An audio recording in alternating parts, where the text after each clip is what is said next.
اعوذ باللہ من الشیطان الرجیم، بسم اللہ الرحمن الرحیم۔ آپ کی خدمت میں جنگ نہروان تک عرض کیا تھا کہ یہ وہ خوارج تھے جنہوں نے صفین کے اندر امیر المؤمنین کو مجبور کیا کہ آپ معاویہ کے ساتھ جنگ نہ کریں اور حکمیت پر بات چھوڑیں، یعنی ان کے درمیان دو منصف لوگوں معاویہ اور امیر المؤمنین کے درمیان انصاف کریں، جس کا خمیازہ اس طرح امیر المؤمنین کو بھگتنا پڑا کہ انہی لوگوں نے کہا، ابو موسیٰ اشعری جو جاہل ترین انسان تھا اور عمرو عاص بڑا چالاک تھا، اس نے کہا کہ پہلے تم ممبر پہ بیٹھو اور علی کی معزولی کا حکم دو کہ یہ خلیفہ نہیں ہے، اس کے بعد میں جاتا ہوں معاویہ کے معزولی کا حکم دیتا ہوں۔ جیسے ہی وہ ابو موسیٰ ممبر پہ بیٹھا اور فوراً کہا تو عمرو عاص کی جب باری آئی، اس نے کہا اس نے کہہ دیا لیکن میں نہیں کرتا، اور میرے نزدیک معاویہ خلیفہ رہے گا اور خلیفہ ہے۔ اور اس کے بعد پھر سلسلہ ایسے ہوا کہ سب لوگ گھر واپس چلنے لگے، اور جیسے یہ ہوا تو وہاں پہ موجود بہت سارے خوارج جن میں ابن ملجم تھا، اور ان لوگوں نے کہا کہ علی سے غلطی ہوئی، علی کو معافی مانگنی چاہیے، خدا سے بھی توبہ کرنی چاہیے۔ ایک عمرو عاص کے لیے تھا اور ایک معاویہ کے لیے کہ ہم 19 ماہ رمضان کو حملہ کریں گے۔ یہ اسی جنگ کی سلسلے کی ایک کڑی تھی جن کے اندر انہوں نے ابن ملجم انہی میں سے ایک تھا، اور وہاں پر یہ تینوں سے ناراض ہوئے اور قتل کا منصوبہ بنا۔ ایک شخص کو شام کی طرف بھیجا، ایک کو مصر اور ایک کوفہ کی طرف روانہ ہوا۔ اتفاق سے معاویہ اس دن نماز صبح میں نہیں آیا، عمرو عاص حملے سے بچ گیا اور مولا علی علیہ السلام کو ضربت لگ گئی اور امام شہید ہوئے۔ پھر مزید افسانہ یہ تراشا گیا، ابن ملجم کو اچانک ایک عورت مل گئی اور اس نے علی کے سر اقدس کی اپنی قربت کی قیمت قرار دے دی۔ اس کا یہ اقدام فرماتے ہیں کہ اس جنسی بنیاد پر تھا کہ اس نے کہا اگر تم مجھ سے شادی کر دیا تو اس کی شادی کی شرط یہ ہے کہ تم علی بن ابی طالب علیہ السلام سے ان کا سر لے کے۔ حالانکہ یہ ایک داستان ہے، حقیقت بھی ہے، لیکن سارا رخ اس کی طرف پھیرتے ہیں تاکہ جو اصل قاتل ہیں، اصل جو لوگ ہیں وہ چھپ جائیں۔ بہرحال ماہ رمضان کی 40 ہجری کی 13 تاریخ تھی کہ جناب علی علیہ السلام مسجد میں خطبہ ارشاد فرما رہے تھے، اور ایک مرتبہ آپ نے امام حسن کی طرف رخ کیا، فرمایا بیٹا اس مہینے کے کتنے دن گزر چکے ہیں؟ عرض کی 13 دن۔ پھر دوسرے فرزند امام حسین کی طرف رخ کیا، فرمایا کتنے دن باقی رہ گئے؟ عرض کی بابا 17 دن۔ فرمایا اب وہ وقت قریب آ گیا جب میرے محاسن یعنی ریش مبارک میرے خون سے رنگین ہوگی۔ ماہ رمضان کی 19ویں شب تھی کہ جب آپ اپنی بیٹی ام کلثوم کے یہاں افطاری پر تھے۔ آپ نے ماہ رمضان جیسے آیا تو امام نے راتوں کو تقسیم کیا، کچھ راتیں امام حسن کے گھر، کچھ راتیں امام حسین کے گھر، کچھ راتیں جناب زینب سلام اللہ علیہا، اور یہی آخری ایام تھے جن میں جناب ام کلثوم کے گھر گئے۔ افطار کے بعد ساری رات عبادت کرتے رہے، بار بار آ کر آسمان کی طرف دیکھتے رہے، یہاں تک کہ فرمایا کہ واللہ یہ وہی شب ہے جس کی رسول اکرم نے خبر دی۔ یہ کہہ کر نماز صبح کے لیے برآمد ہوئے۔ دروازے پر مرغابیوں نے بھی روکا، زنجیر در نے بھی روکا۔ زبان حال مرغابیاں کہہ رہی تھیں کہ مولا آپ مسجد میں نہ جائیے، اور امیر المؤمنین نے پھر جیسے ہی ان مرغابیوں کو کہا کہ بیٹی اگر ان کو پال سکو تو پالو، ورنہ ان کو کوفے میں آزاد چھوڑ دینا۔ اب قضاء الہی کا حوالہ دے کر مسجد کی طرف لے گئے، تشریف لے گئے، آذان سے سارے کوفے کو بیدار کے نماز شروع کی تو ابن ملعون نے سر اقدس پر وار کیا، سر زخمی ہو گیا، مصلی پر بیٹھ کے فزت و رب الکعبہ کا اعلان کر گیا کہ خدا کی قسم، رب کعبہ کی قسم، میں علی کامیاب ہو گیا، اور بسم اللہ و باللہ و فی سبیل اللہ و علی ملت رسول اللہ کا ورد کرتے رہے۔ ادھر امام حسن امام حسین مسجد میں وارد ہوئے، آپ نے امام حسن کو نماز پڑھانے کا حکم دے دیا۔ دیکھیے نماز کی اہمیت کتنی بلند ہے، حالانکہ بابا زخمی ہیں، پورے کوفہ میں شور بلند ہے کہ امیر المؤمنین کو ضربت لگ گئی، لیکن امام کہہ رہے ہیں کہ بیٹا حسن نماز پڑھاؤ۔ نماز کے بعد فرزندوں کے ہاتھ پر بیت الشرف آئے۔ 2 دن علاج کا سلسلہ جاری رہا۔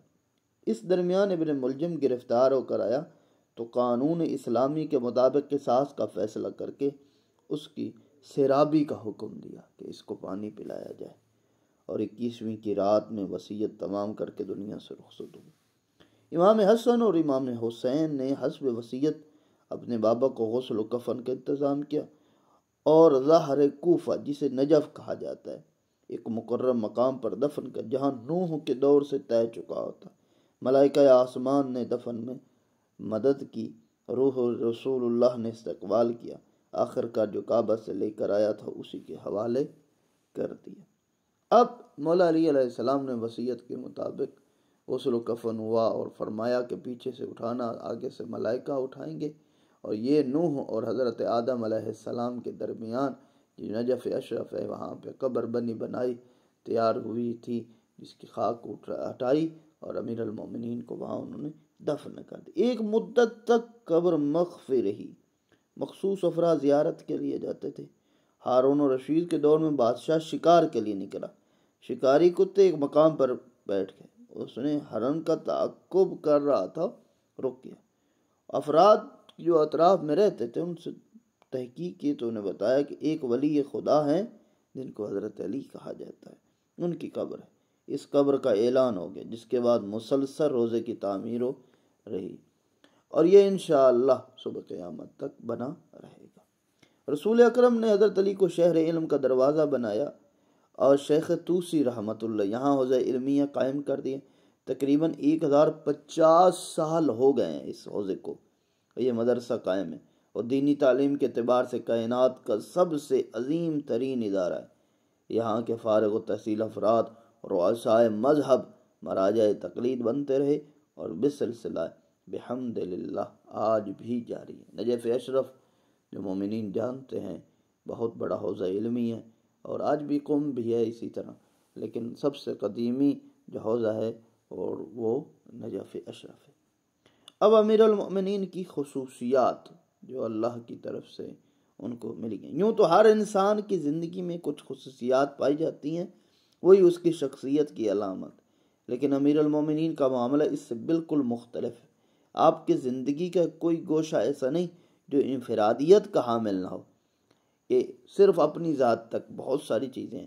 حد یہ کہ کھانے پینے سے لے کر عبادت تک ہر مقام پر آپ کی شخصیت ایک انفرادی خصوصیت کی حامل ہے، اس کا شریک دنیا کا کوئی دوسرا صاحب ہو بھی نہیں سکتا۔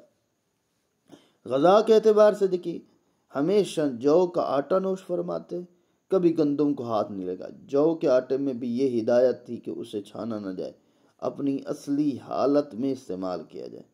لباس میں دیکھیں، خلافت اسلامیہ کے مل جانے کے بعد پیوندار لباس پہنتے تھے، یہاں تک کہ خود فرمایا کرتے اب تو رفع کرنے والے سے بھی شرم آتی ہے۔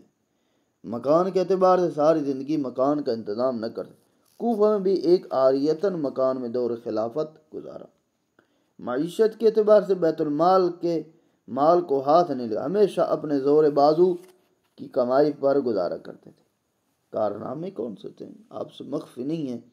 روز اول دعوت ذوالعشیرہ کا اہتمام کرنے والے تھے، رسول کی سب سے پہلے ان کی تصدیق کرنے والے تھے، ہجرت کی رات اپنی جان کو رسول کی جان بچانے پر نچھاور کرنے والے تھے، اللہ کے رسول کی امانتیں واپس کرنے والے تھے، غار ثور قیام کے دوران رسول اکرم اور جناب خلیفہ اول ابو بکر کے لیے آب و غذا کا انتظام کرنے والے آپ ہی تھے، اور بدر کے معرکہ میں آپ ہی کی تلوار چمک رہی تھی۔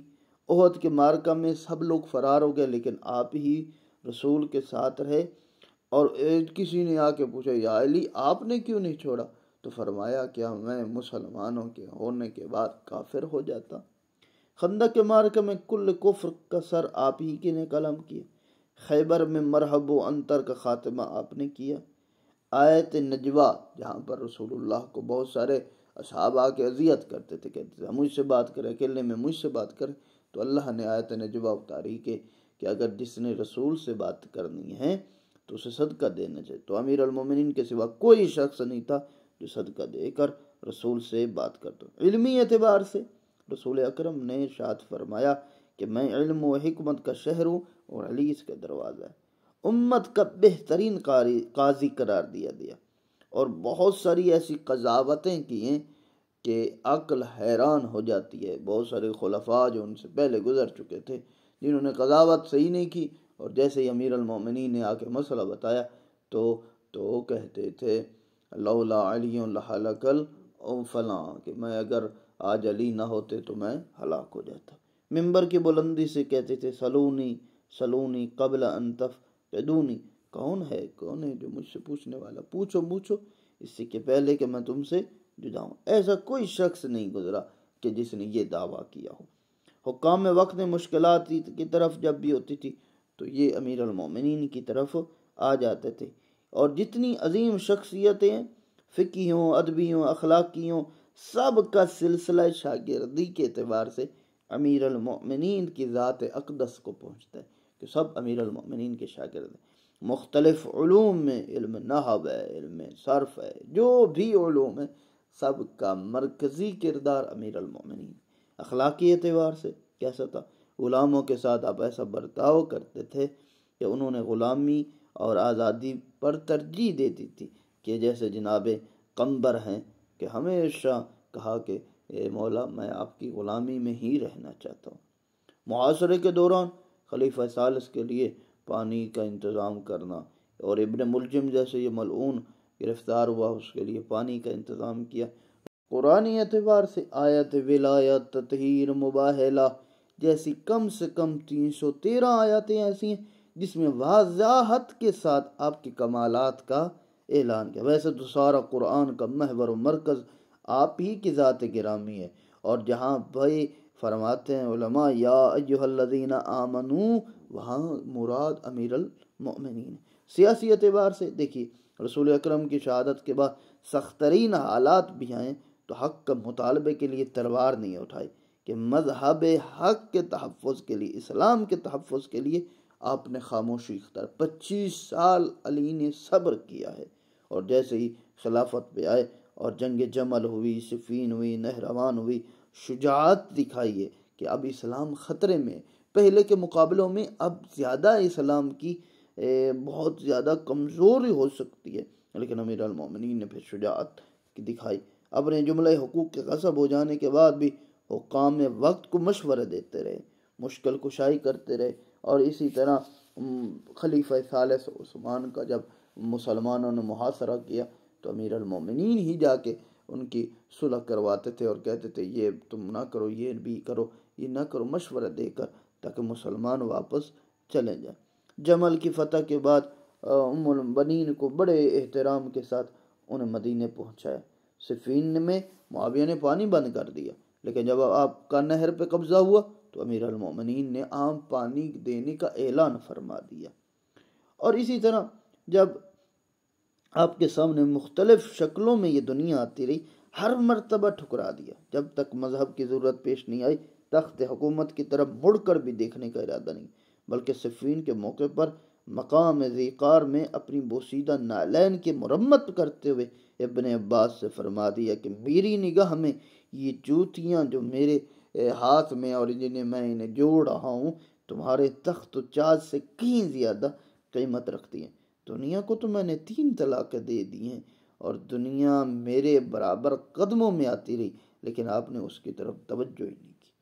اور بہت سارے ایسے فرمودات ہیں، فرماتے دنیا کی بہترین غذا شہد ہے جو ایک جانور کا فضلہ ہے، دنیا کا بہترین مشروب پانی ہے جو زمین پر بہتا ہے، دنیا کی بہترین لذت جنسی لذت ہے جس کا خلاصہ نجاست ہے، دنیا کا بہترین لباس ریشم ہے جو ایک جانور کے جسم کا فاضل حصہ ہے، دنیا کی بہترین سواری گھوڑا ہے جو جنگ و جدال کا مرکز بنا رہتا ہے۔ ادبی اعتبار سے آپ کے کلام کو وہ مجموعہ جسے سید رضی نے جمع کیا، جس کو نہج البلاغہ کا نام دیا گیا، فصاحت و بلاغت کا شاہکار ہے۔